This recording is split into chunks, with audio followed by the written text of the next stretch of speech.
Book of Heaven, Volume 20, Part 11.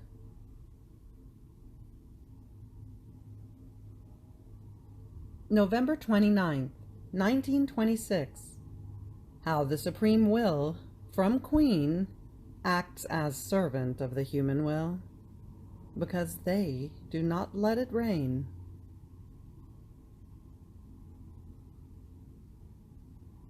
As my usual abandonment in the adorable will continued, all creation made itself present, in which the Supreme Will flowed, dominating and triumphant, as light and as primary life, in the great things just as in the smallest ones.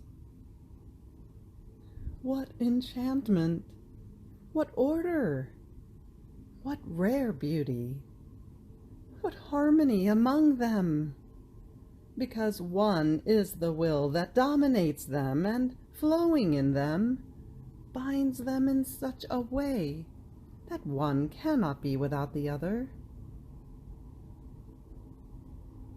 And my sweet Jesus, interrupting my amazement, told me, "My daughter, my will remained as operating life in each created thing, that it might dominate freely, with its full triumph. So it has the operating life of the light and heat of the sun, the operating life of its immensity, and of the multiplicity of its works in the heavens, the operating life of its power, and of its justice in the sea. In fact, my will is not like the will of the creatures, who, even if they want, if they do not have hands, they cannot work. If they do not have feet, they cannot walk. If they are mute or blind, they can neither speak nor see. My will, instead, does all the acts in one single act. While it operates, it walks. While it is all eyes to look, at the same time, it is all voice to speak, and with such eloquence that no one can equal it.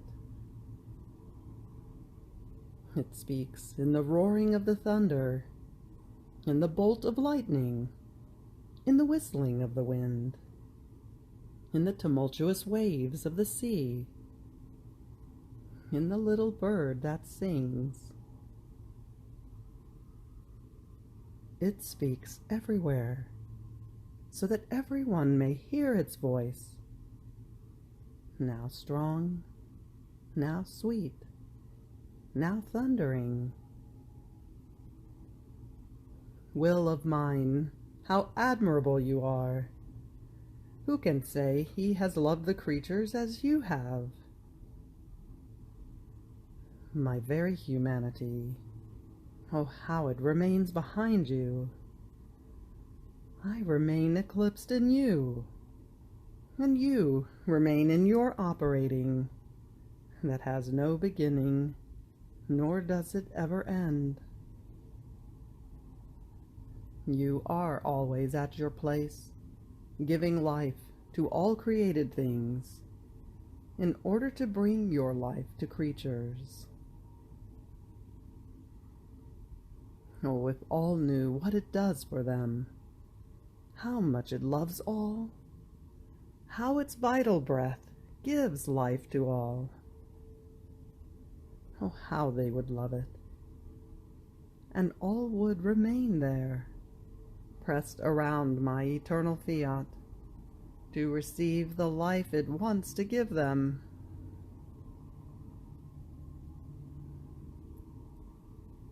But do you know, my daughter, why my supreme volition left itself in all created things, dominating, and as life, and doing its distinct office in each thing?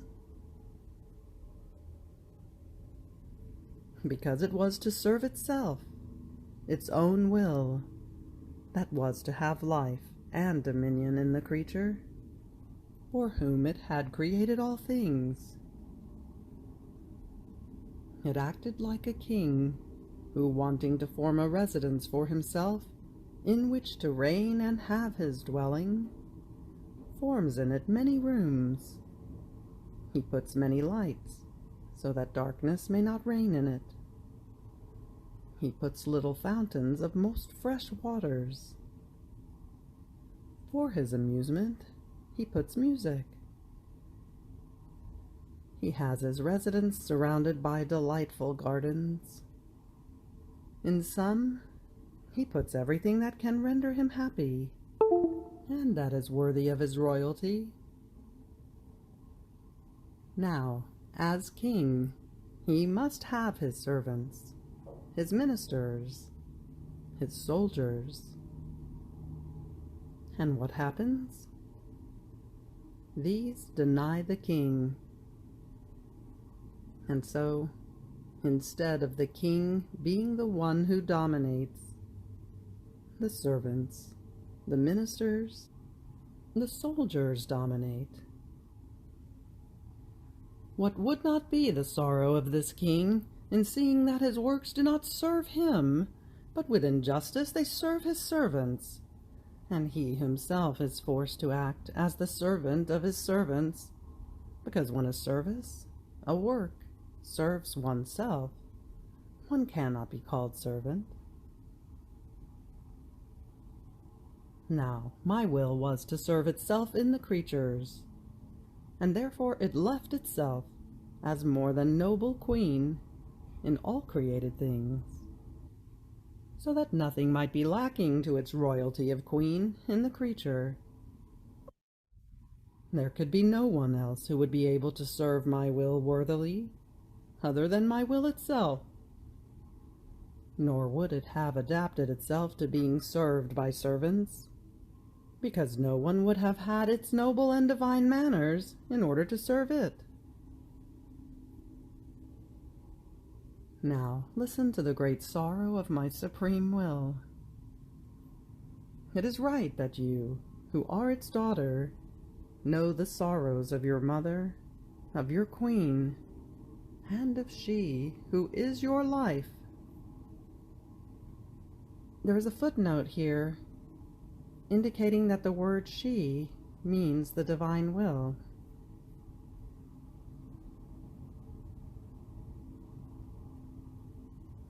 In the creation, it acts as the servant of servants. It serves the human will, because mine does not reign in the creatures. How hard it is to serve servants, and for many centuries. As the soul withdraws from my will to do her own, she puts my will in servitude in the creation. Therefore, its sorrow is great. From queen, acting as servant. Nor is there anyone who can soothe the sorrow so bitter. And if it continues to remain in the creation, serving the servants, it is because it is waiting for its children. It is waiting for the time when its works shall serve the children of its eternal Fiat, who, letting it reign and dominate within their souls, shall let it serve its own nobility. Oh, only these children shall soothe the sorrow so long and bitter. They shall dry its tears of so many centuries of servitude. They shall return to it the rights of its royalty. This is why it is so necessary to make my will known, what it does, what it wants, how it is everything, and contains all goods, and its continuous sorrow, because they do not let it reign.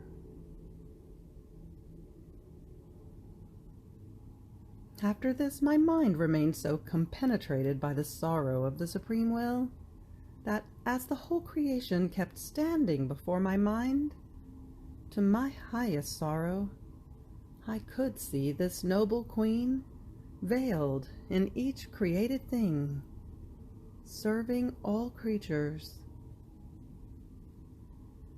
It acted as servant in the sun, serving them by giving them light and heat.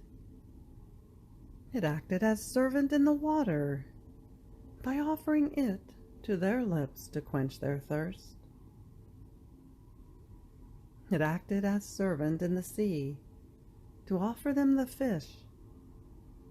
It acted as servant in the earth, by giving them fruits, food of every kind, flowers, and many other things.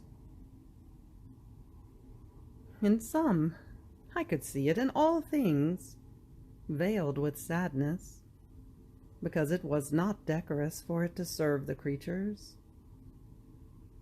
On the contrary, it was unbefitting for its nobility of queen to act as servant of ungrateful and perverted creatures who were using its servitude without even looking at it, without saying a thank you, or remunerating it with any retribution, as is normally done with servants. Who can say what I comprehended about this sorrow of the eternal Fiat, so long and intense? But while I was swimming in this sorrow, my adored Jesus came out from within my interior, and pressing me to himself, all tenderness told me, "My daughter, it is very sorrowful and humiliating for my supreme volition to act as servants of creatures who do not let it reign within them. But it shall feel much more glorified and happy in those who shall let it reign. Look at it within yourself. How happy it is to serve you! It reigns in you while you write, and it feels honored and happy to serve you by guiding your hand as you write, that you may write on paper the words for it to make itself known. It places its sanctity at your service within your mind in order to administer to you the ideas, the terms, the most tender examples that regard my supreme will, in order to make its way into the midst of creatures, so as to form its kingdom. It serves your sight in order to let you look at what you write, your mouth to feed you the words, your heart to let it palpitate with its own volition. What difference? It is happy to serve you, because it serves itself. It serves to form its life. It serves the knowledge of itself, its own sanctity. It serves to form its kingdom. My will reigns in you while you pray, and it serves you by making you fly within itself, to let you do its acts, and to let you take possession of its goods. This way of serving of my will is glorious, is triumphant, is dominant. And it would suffer only if the soul did not let herself be served by it completely and in everything.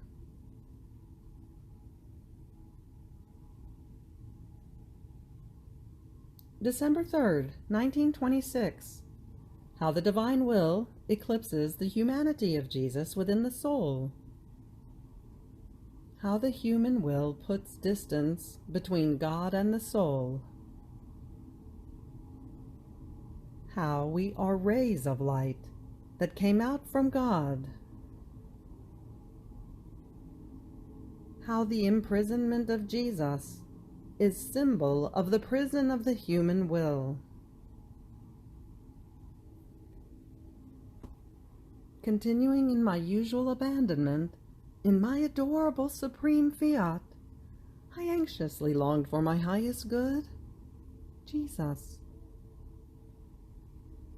In that endless light of the eternal volition, whose boundaries cannot be seen, either where they begin or where they end, I was all eyes to see if I could catch sight of him whom I had so much longed for.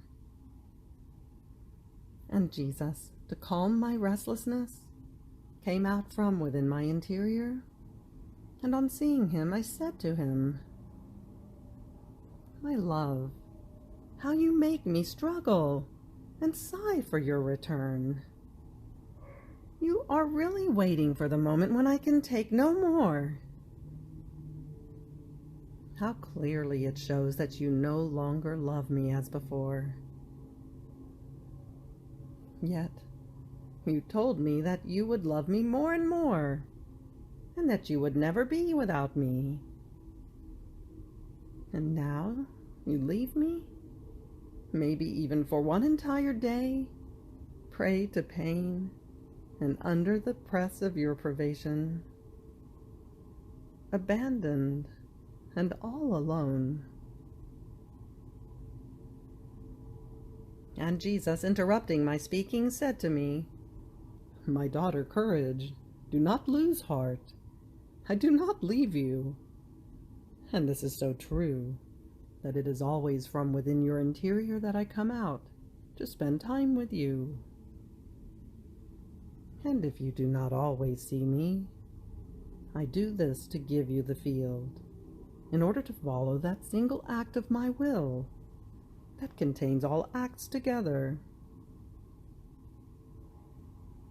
Do you not see that the light of my supreme volition flows from within your heart, from your mouth, from your eyes, from your hands, from your feet, from all your being? And as it eclipses me within you, you do not always see me, because being endless, which my very humanity is not, it has the strength to eclipse me. And I enjoy this eclipse of my supreme volition.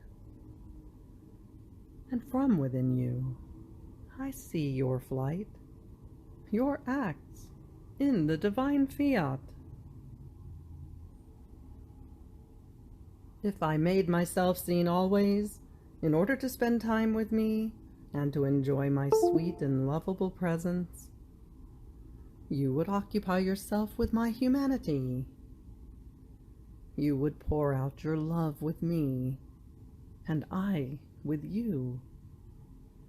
And you would not have the heart to leave me, in order to follow the flight of my will in the creation, and in the very acts that my humanity did in redemption. Therefore, in order to make you fulfill the mission entrusted to you, to render you more free, I remain within you, as though hidden, to follow your very acts in the eternal Fiat. Do you not remember that this was said to my very apostles, that it was necessary for them to detach themselves from my humanity, which they loved very much and could not be without it? This is so true that as long as I lived on earth, they did not depart from me, in order to go throughout the whole world to preach the gospel and make my coming upon earth known. But after my departure for heaven, invested by the divine Spirit, they received this strength to leave their region in order to make known the goods of redemption, and to lay down even their lives for love of me. So my humanity would have been a hindrance to the mission of my apostles. I am not saying that happens to you, because between you and me, there isn't this hindrance. In fact, a hindrance occurs when two beings are separable. But when two beings have identified themselves with each other so much that one lives within the other, the hindrance ends. Because wherever one goes, the other is as well. So, since they are together, no efforts are needed in order to go wherever one wants, because the beloved is within her, to follow her everywhere. I am only saying that often the eclipse occurs because of the strong light of my will, that dominating you and my very humanity in you eclipses us and makes us follow its acts. This does not mean that I no longer love you as before, and that I can be without you. Not at all. On the contrary, my will gives you the eternal and complete love of your Jesus, and placing itself around me like a wall with its light, it does not allow that even for one instant I may move away from you. Do you know what puts distance between God and the soul? The human will. Each act of it is one step of distance between the Creator and the creature. The more the human will operates, the more man moves away from He who created him. He loses sight of Him. He decays from His origin. He breaks every bond with the celestial family. Suppose that a sun's ray could detach itself from the center of its sphere. As it moves away from the sun, it feels itself dispersing light. And if it moves so far away as to completely lose sight of the sun, this ray disperses all of its light and turns into darkness. This ray, converted into darkness, feels a motion, a life within itself, but it is no longer capable of giving light, because it possesses none. Therefore, its motion, its life, is only capable of spreading thick darkness. Such are the creatures, rays of light which came out from the sphere of the Son of the Divinity. As they move away from my will, they empty themselves of light, because it was given to my will to preserve the light in these rays. And so they turn into darkness. Oh, if all knew what it means not to do my will, oh, how attentive they would be not to let the poison of the human will, destroyer of every good, enter into them. After this, I was following my passionate Jesus in His sorrowful prison, bound to a column. In the barbarous way in which they had bound Him, He could not stand firm, leaning against the column, but dangled, with his legs bent and bound to it. And so he oscillated now to the right, now to the left. And I, clinging to his knees to make him stand firm, reordered his hair, all disheveled, that even covered his adorable face, on which not even the spittle with which they had so dirtied him was missing. Oh, how I would have wanted to untie him, to free him from that position, so painful and humiliating. And my prisoner, Jesus, all afflicted, said to me, "My daughter, do you know why I allowed myself to be put in prison during the course of my passion? To free man from the prison of the human will. Look at how horrible is my prison. It was a narrow place which served to contain the rubbish and the excrements of creatures. So the stench was unbearable. The darkness was thick. They left me not even a little lamp. My position was excruciating.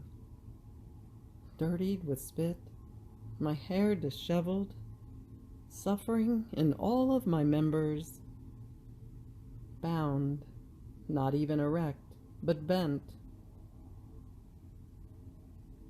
I could help myself in no way, not even to remove the hair from my eyes that bothered me. This prison of mine is the true image of the prison formed by the human will of creatures. The stench that emanates from it is horrible. The darkness is thick.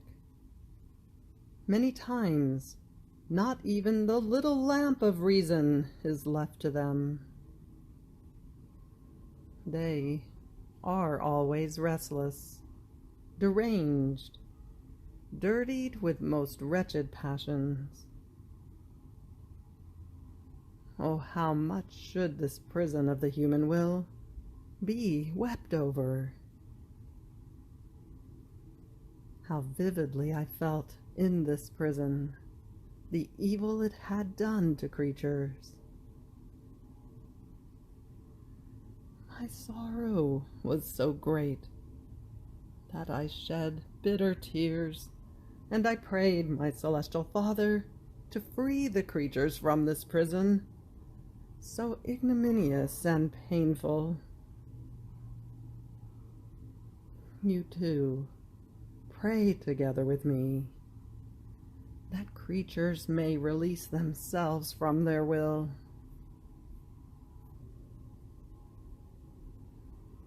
You have reached the end of the Book of Heaven, Volume 20, Part 11. Fiat.